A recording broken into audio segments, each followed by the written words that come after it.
अनुच्छेद 370 फैसले का गहरा अर्थ। अगस्त 2019 के राष्ट्रपति के आदेशों पर भारत के सर्वोच्च न्यायालय के अस्पष्ट फैसले के कुछ दिनों बाद काफी और उत्कृष्ट रहा है।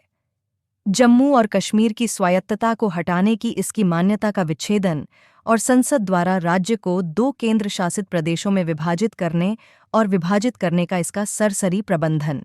अधिकांश टिप्पणियों में देश के बाकी हिस्सों पर फैसले के निहितार्थों पर चर्चा की गई है, जो दूरगामी हैं। ये राज्य के दर्जे और विभाजन जैसे महत्वपूर्ण मुद्दों पर भी संघ की तुलना में राज्यों के अधिकारों को कमजोर करता है। राष्ट्रपति को राज्यों पर पहले की तुलना में कहीं अधिक बड़ी शक्तियां प्रदान करता है और दीर्घकालिक राजनीतिक और क्षेत्रीय निर्णय सीमित दायरे में लेने की अनुमति देता है। राष्ट्रपति शासन जैसी आपातकालीन स्थितियां। हालांकि 3 अन्य प्रमुख तत्व हैं जिन पर कम चर्चा की गई है। जम्मू कश्मीर और लद्दाख के लिए जमीनी स्तर पर फैसले का क्या मतलब है? यह हमें क्या बताता है कि न्यायालय शांति और सुरक्षा को कैसे देखता है, और मूल सिद्धांत के लिए इसका क्या अर्थ है? भारत में लोकतंत्र की जमीनी स्तर पर इस फैसले पर काफी हद तक चुप्पी साधी गई है, जो जम्मू में अस्पष्ट है, कारगिल में निराशा है, लद्दाख में स्वागत है आरक्षण के साथ, और घाटी में अशुभ है। जम्मू की अस्पष्टता 2019 के बाद के आर्थिक बेदखली के अनुभव पर केंद्रित है, जब उपराज्यपाल प्रशासन ने स्थानीय उद्योग के बजाय राष्ट्रीय व्यापार, खुदरा और खनन अधिकार प्रदान किए। लद्दाख में कारगिल की निराशा इस तथ्य से उपजी है कि इसके बहुसंख्यक शिया घाटी से संबंध बनाए रखना चाहते हैं। घाटी से अलग होने का लेह का स्वागत उपराज्यपाल के बजाय एक निर्वाचित प्रशासन की इच्छा से प्रेरित है। घाटी पर असर। सबसे गंभीर प्रभाव निस्संदेह घाटी में है, जहां फैसले ने व्यापक धारणा को मजबूत किया है कि कश्मीरियों को शेष भारत द्वारा नाराज किया जाता है और उनकी आवाज बार बार दबा दी जाती है। जिन परिस्थितियों में भारत के राष्ट्रपति रामनाथ कोविंद ने 5 अगस्त को अपने आदेश पारित किए, वे कम से कम कठोर थे। जुलाई के अंत में अतिरिक्त सैनिक भेजे गए।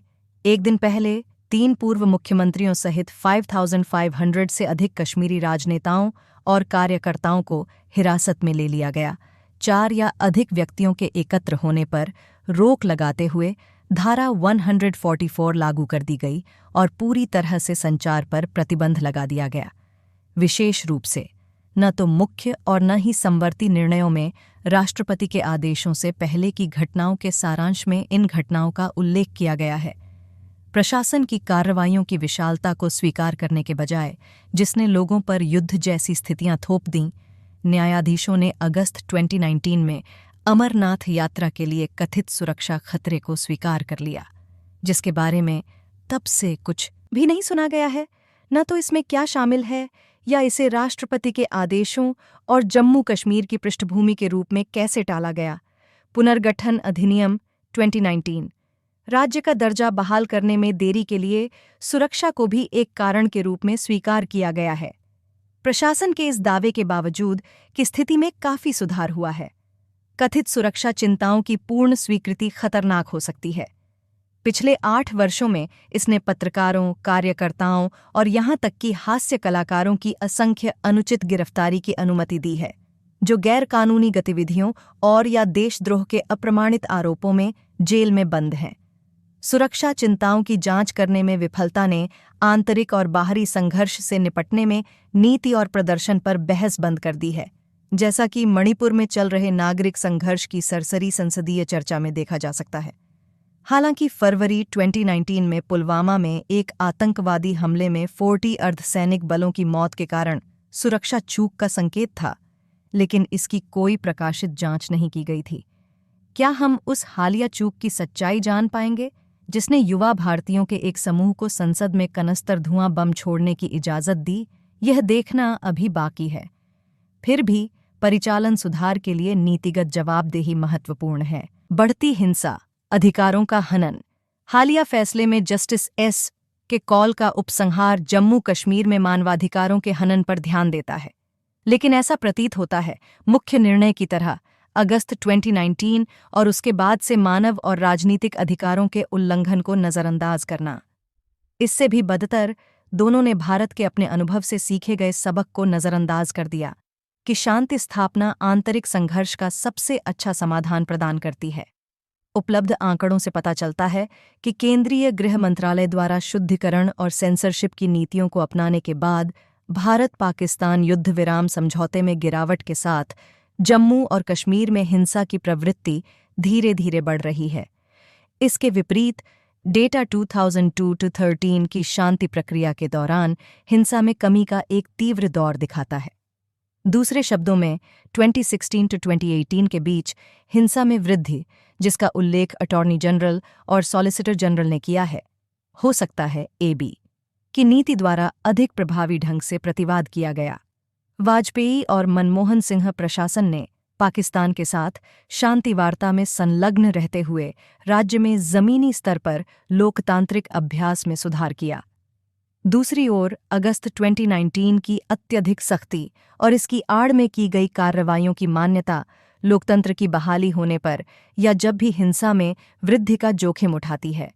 क्या एक सत्य और सुलह आयोग इस अंतर को पाट सकता है, जैसा कि न्यायमूर्ति कौल सुझाव देते प्रतीत होते हैं? यह प्रस्ताव 1 दशक पहले तत्कालीन मुख्यमंत्री उमर अब्दुल्ला ने रखा था, लेकिन इसे स्वीकार करने वाले कम ही लोग थे। दक्षिण अफ्रीकी आयोग के विपरीत, जो रंगभेद को समाप्त करने और अफ्रीकी राष्ट्रीय कांग्रेस को सत्ता हस्तांतरित करने के लिए एक शांति समझौते के संदर्भ में हुआ था। श्री अब्दुल्ला का प्रस्ताव तब दिया गया था जब पाकिस्तान के साथ शांति वार्ता विफल हो गई थी, पहले जनरल मुशर्रफ के अनुरोध पर और फिर बाद में मुंबई आतंकवादी हमलों के लिए। इस समाप्ति के बावजूद शांति प्रक्रिया के परिणाम 2014 तक चले। इसके विपरीत जम्मू कश्मीर में आज कोई शांति प्रक्रिया नहीं चल रही है। इससे बहुत दूर स्वायत्तता को हटाने के फैसले की पुष्टि और पूर्व राज्य के बाहर के डेवलपर्स और उद्योगपतियों के प्रति प्रशासनिक पूर्वाग्रह केवल घाटी में अलगाव को बढ़ा सकते हैं। ऐसे में कौन किससे मेल मिलाप करेगा? कई लोग पूछते हैं कि यह ब्लूप्रिंट मददगार हो सकता है। ठीक है, लेकिन जो हो गया वह हो गया। हम यहां से आगे कैसे बढ़ें? मेरा उत्तर कृपया होगा किसी को भी नहीं।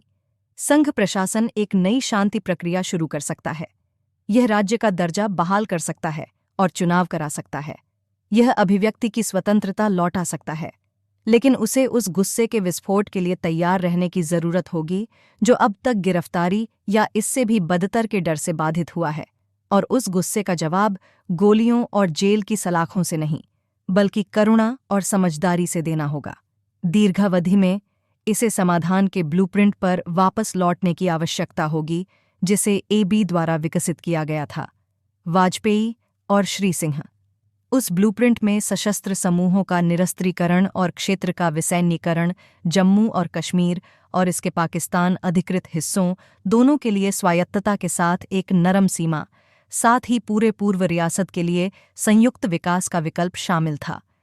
मैं वर्तमान प्रशासन को उस ब्लूप्रिंट पर लौटते हुए नहीं देखता, न ही मैं किसी अन्य की कल्पना कर सकता हूं जो कायम रहेगा। शायद मेरी इच्छा शक्ति से बेहतर दिमाग